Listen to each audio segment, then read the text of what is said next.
안녕하세요. 오늘 저희가 좀 들여다볼 자료가 있는데요. 바로 한국 벤처 투자 시장에 대한 기사들입니다. 네, 안녕하세요. 근데 시작부터 아주 흥미로운, 모순이 눈에 띄어요. 아, 어떤 점이죠?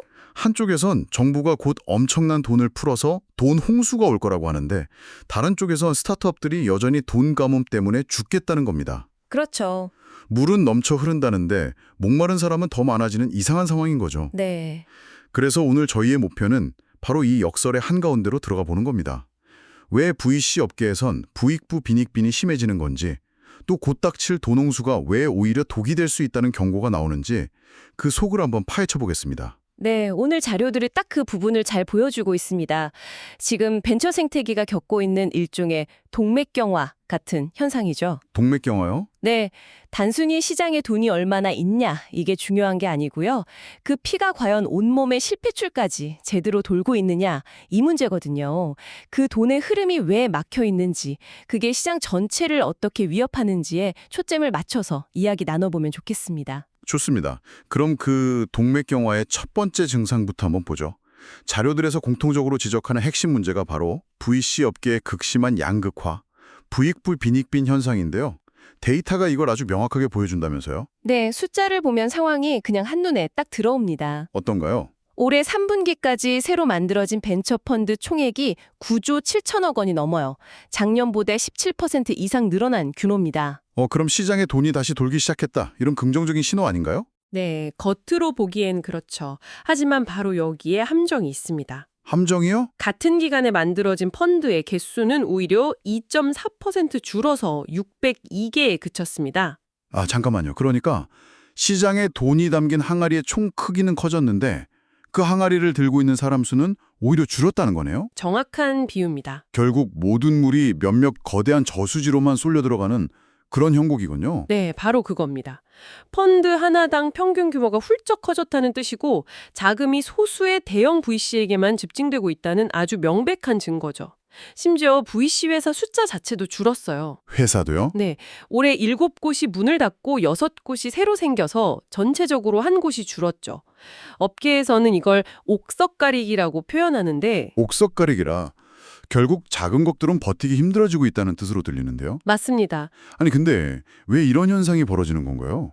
상식적으로는 다양한 VC가 경쟁하는 게 시장에 더 좋을 것 같은데요? 몇 가지 이유가 좀 복합적으로 작용하고 있습니다. 가장 큰 건 펀드에 돈을 대는 큰 손들, 그러니까 연기금이나 금융권 같은 출자자, LP들의 태도가 아주 보수적으로 변했다는 거예요. 아, 안전한 데만 찾는다. 네, 시장이 불안정하니까 일단 안전한 게 최고다 이런 생각에 과거 투자 실적이 검증된 대형 VC에만 돈을 맡기라는 경향이 극단적으로 강해진 거죠. 거기에 금융규제 영향도 있다고요. 위험가중자산, RWA라는 게 언급되던데 이게 소형 VC에게 왜 불리한 건지 바로 와닿지는 않거든요. 아, 그거 좋은 질문인데요. 쉽게 말해서요, 은행이 100원을 투자할 때 투자 대상이 아주 안전한 국채면 0원만 위험자산으로 계산하고요. 네. 검증된 대형 VC펀드면 한 50원 정도. 그런데 신생 소형 VC펀드처럼 좀 위험해 보이면 100원 전부를 위험자산으로 잡는 식입니다. 아하. 규제가 강화되면 이 계산이 더 빡빡해지니까 은행 입장에선 당연히 재무제표 숫자를 안전하게 관리하려고 검증된 대형 VC를 선택하게 되는 겁니다. 그렇군요. 어느 소형 VC 대표는 살아남으려고 더 큰 VC랑 손잡고 공동 운용, 코-GP 형태로 펀드를 만들려고 했는데도 번번이 퇴짜를 맞았다고 하더라고요. 상황이 그 정도군요. 근데 조금 이상하게 들리기도 합니다. 대형 VC들이 굳이 자기들 덩치에 안 맞는 소형 펀드리그까지 내려와서 경쟁할 이유가 있나요? 바로 그게 지금 시장이 얼마나 어려워졌는지를 보여주는 단면입니다. 아, 예전 같으면 쳐다보지도 않았을 작은 규모의 펀드 시장까지 대형사들이 내려와서 그냥 싹쓸이해 가는 겁니다. LP들이 워낙 대형사만 찾으니까요. 네, 그렇죠. 대형사들은 그 돈을 받아서 이전보다 더 넓은 영역에서 활동하는 거죠. 마치 골목상권까지 대기업이 진출하는 것과 비슷한 상황이 벌어지면서 작은 VC들은 설 자리를 완전히 잃어가고 있는 겁니다. 근데 여기서 어떤 분들은 이렇게 생각하실 수도 있어요. 그래서 VC들끼리 경쟁이 치열해지는 게 나랑 무슨 상관이지? 하고요. 하지만 이 문제가 바로 당신이 응원하는 그 반짝이는 아이디어를 가진 초기 스타트업의 미래와 직결되는 지점인 거죠. 바로 그 점이 문제의 핵심입니다. VC 생태계의 다양성이 사라지는 건요, 곧 스타트업 생태계의 혁신이 고사될 수 있다는 가장 강력한 경고등이에요. 왜 그런 거죠? 투자의 성격 자체가 바뀌기 때문입니다. 보통 대형 VC들은 안정성을 추구하거든요. 그렇죠. 그래서 이미 어느 정도 성장해서 상장, IPO를 앞둔 후기 단계 기업에 큰 돈을 투자해서 확실하게 자금을 회수하는 모델을 선호하죠. 네. 반면에 아직 아무도 알아주지 않지만 세상을 바꿀 만한 기술을 가진 초기 스타트업을 발견하고 실패 위험을 감수하면서 끈기 있게 치워내는 역할은 주로 각자의 색깔이 뚜렷한 소형 VC들의 몫이었습니다. 기사에 나온 젠트리피케이션 비유가 정말 무섭게 들리더라고요. 아, 네. 결국 독특한 맛을 내던 동네 빵집은 사라지고 어디에나 있는 대기업 프랜차이즈만 남는 것처럼 벤처 생태계도 비슷비슷한 대형 VC들만 살아남아서 다 똑같은 종류의 안전한 투자만 하게 될 거라는 경고잖아요. 네, 미네타브록 벤처스 구태훈 대표의 비유인데 지금 상황을 정말 날카롭게 짚어냈습니다. 그리고 이게 단순한 비유가 아니라 이미 데이터로 증명되고 있는 현실이에요. 데이터로요? 네, 전체 벤처 투자액 중에서 업력 7년 이하 기업에 대한 투자 비중을 한번 보세요. 2020년에는 61.4%였는데 올해는 46.3%로 뚝 떨어졌습니다. 와... 범위를 더 좁혀서 업력 3년 이하의 정말 초기 기업으로 한정하면 감소폭은 더 충격적입니다. 같은 기간 28.4%에서 17.5%까지 거의 반토막 가까이 줄었습니다. 정말 극적인 감소네요.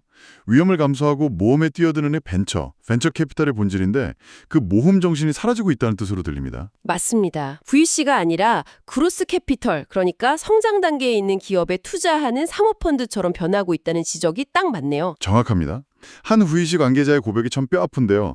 VC들이 LP의 관심을 끌기 위해 운용자금 규모를 키우는 데만 급급하다고 말합니다. LP들도 덩치 큰 VC에만 돈을 주고요. 이런 악순환 속에서는 결국 모두가 검증된 소수의 기업에만 돈을 넣게 되고 모험 자본의 역할은 사라질 수밖에 없는 거죠. 당연히 창업자들이 느끼는 추이는 혹독하겠네요. 그렇습니다. 스타트업 트렌드 리포트 2025를 보면 창업자의 절반이 넘는 54.5%가 생태계가 나빠졌다고 답했고 그 가장 큰 이유로 VC의 미온적인 투자 50%를 꼽았습니다. 아니 잠깐만요.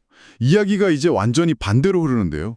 지금까지는 돈이 없어서 돈이 특정 곳으로만 몰려서 문제라고 했는데 네, 그랬죠. 이제는 정부가 150조 원 규모의 국민성장펀드를 포함해서 막대한 자금을 시장에 쏟아부을 예정이라고요? 네. 이건 정말 역설적이네요. 돈 가뭄이라면서요.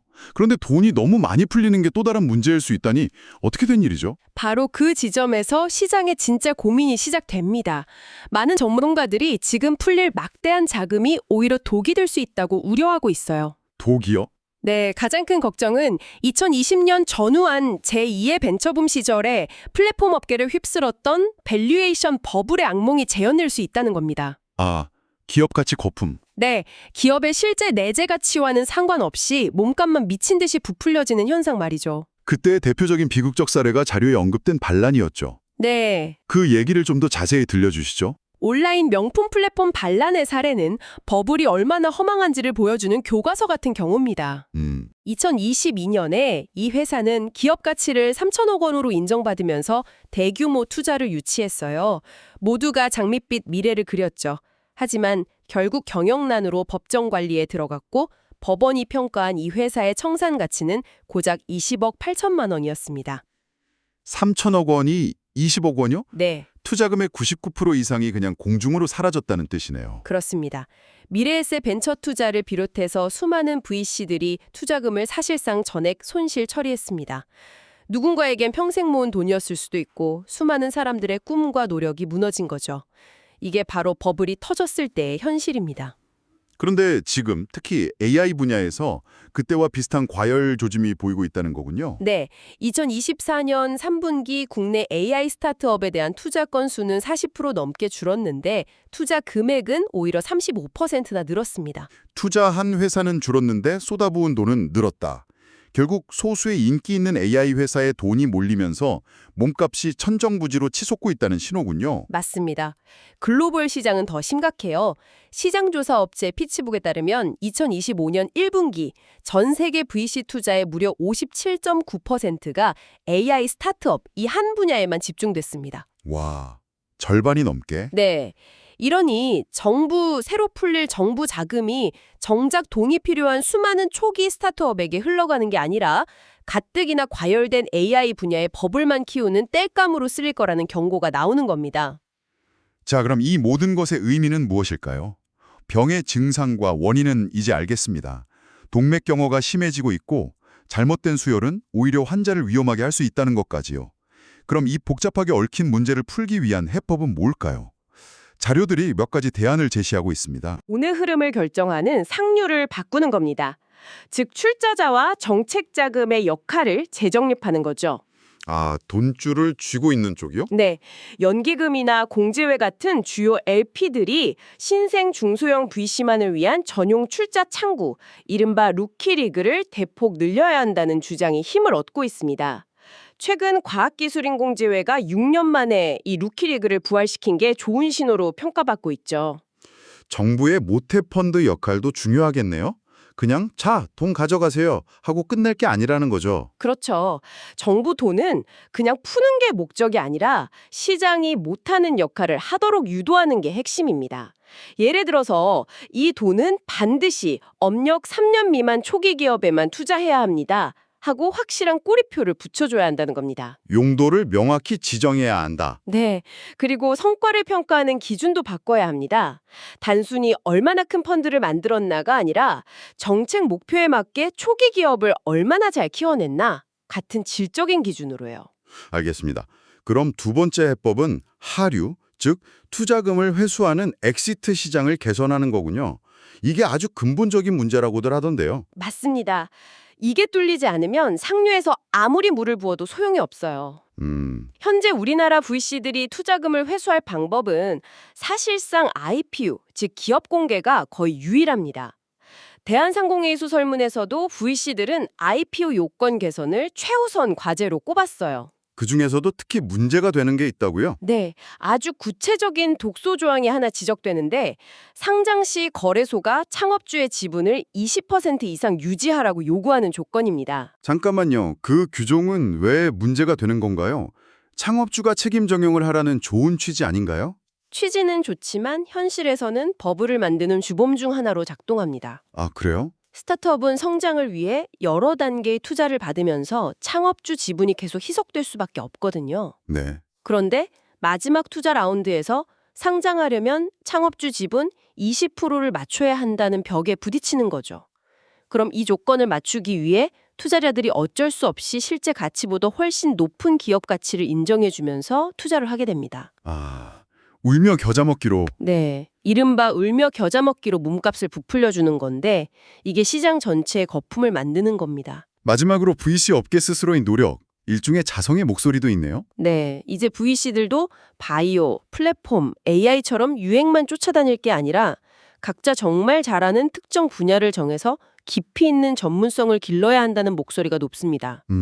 또 하나 아주 중요한 제안은 금산분리 규제를 완화해달라는 겁니다. 금산분리요? 네, 특정 산업의 생리를 누구보다 잘 아는 대기업과 금융 전문성을 가진 VC가 함께 펀드를 운용하고 지피할 수 있게 길을 터달라는 요구인데요. VC의 61.6%가 이 방안에 찬성했습니다. 산업을 아는 기업과 금융을 아는 VC가 힘을 합치면 훨씬 더 정밀하고 성공률 높은 투자가 가능해질 거라는 논리군요. 바로 그겁니다. 정리를 한번 해보죠. 오늘 우리는 겉보기에는 자금이 넘쳐나는 듯하지만 속을 들여다보면 돈이 특정 대형 혈관에만 몰려서 정작 혁신의 씨앗이 자라야 할 모세혈관들은 말라가는 한국 벤처 투자 시장의 역설을 목격했습니다. 네. 이런 심각한 양극화는 모험을 장려해야 할 생태계의 둔간 자체를 흔들고 있습니다. 그렇습니다. 그리고 이런 상황에서 쏟아부어질 정부의 막대한 자금이 이 불균형을 해소하기는커녕 AI 같은 특정 분야의 버블만 키우는 결과로 이어질 수 있다는 시장의 깊은 우려도 확인했습니다. 네. 이를 해결하려면 단순히 돈을 푸는 것을 넘어 투자금 회수 시장을 뜯어 고치고 출저자들의 역할을 바꾸는 등 생태계 전반의 구조적인 수술이 필요하다는 것이 오늘 분석의 핵심 결론입니다. 루키리그 부활이나 IPO 규정 개혁 같은 구체적인 처방전도 논의됐습니다. 하지만 여기서 당신과 함께 생각해볼 마지막 질문을 하나 던져드리고 싶습니다. 어떤 질문이죠? 이 자료들이 명시적으로 다루지는 않았지만 어쩌면 이 모든 문제의 가장 깊은 곳에 깔린 근본적인 질문일지도 모릅니다. 오늘 우리의 논의는 대부분 금융제도와 정책이라는 시스템적 해결책에 집중되었습니다. 하지만 문화의 측면은 어떨까요? 문화요? 네, 자료들은 VC들이 유행을 좇는다고 지적했고 LP들은 안전한 투자처만 찾는다고 했습니다.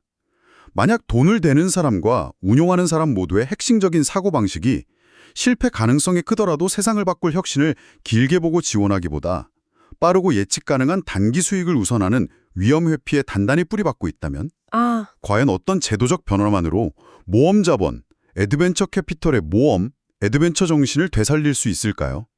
실패를 용인하고 담대한 도전을 진정으로 보상하는 투자 문화를 만드는데 필요한 것은 과연 무엇일까요?